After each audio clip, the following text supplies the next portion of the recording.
समंदर के किनारे आबाद एक बस्ती में बनी इसराइल के लोग रहते थे। ये वो ज़माना था जब हज़रत दाऊद अलैहिस्सलाम बनी इसराइल के नबी और बादशाह थे।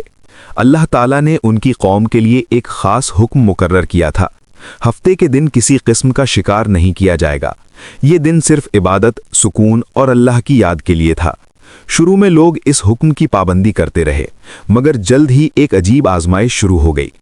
इसराइली रिवायात में आता है कि समंदर का हाल बदल गया। हफ्ते के दिन मछलियां गैर मामूली तौर पर सतह आब के करीब आ जाती थीं। झुंड के झुंड साहिल के पास तैरते दिखाई देते, गोया खुद को पकड़वाने के लिए आ रहे हैं। लेकिन बाकी दिनों में समंदर तकरीबन खाली रहता। लोग रोज ये मंजर देखते और उनके दिलों में लालच बढ़ता जाता।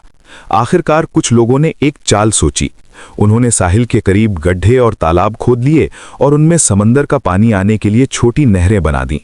हफ्ते के दिन जब मछलियां बड़ी तादाद में साहिल के करीब आतीं तो वो इन्हें गड्ढों में दाखिल हो जातीं और बाहर न निकल सकतीं। फिर इतवार के दिन वो लोग आते और उन्हें पकड़ लेते।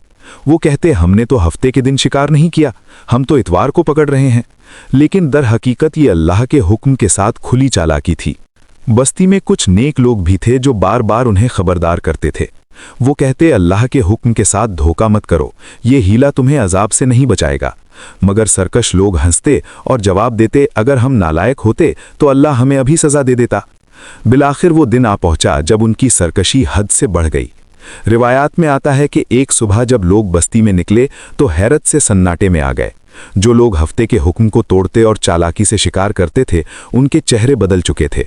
उनके जिस्म सिकुड़ गए थे, चेहरे बिगड़ गए थे और वो बंदर बन चुके थे। वो चीखते, दीवारों पर चढ़ते और अपने रिश्तेदारों को पहचानते थे, मगर बोल नहीं सकते थे। लोग उन्हें देखते और खौफ से कांप उठते। कहा जाता है कि ये अजाब चंद दिन तक रहा। वो बंदर शहर में बेबसी से भटकते रहे, फिर एक एक करके सब हलाक हो गए और उनकी नस्ल आगे न चली। ये वाकया बनी इसराइल के लिए हमेशा की इबरत बन गया, क्योंकि उन्होंने सिर्फ हुक्म नहीं तोड़ा था, बल्कि अल्लाह के हुक्म को चालाकी से धोखा देने की कोशिश की थी। इसीलिए कुरान में इस वाक़े को यूं बयान किया गया कि जब उन्होंने सरकशी की तो उन्हें कहा गया, जलील बंदर बन जाओ।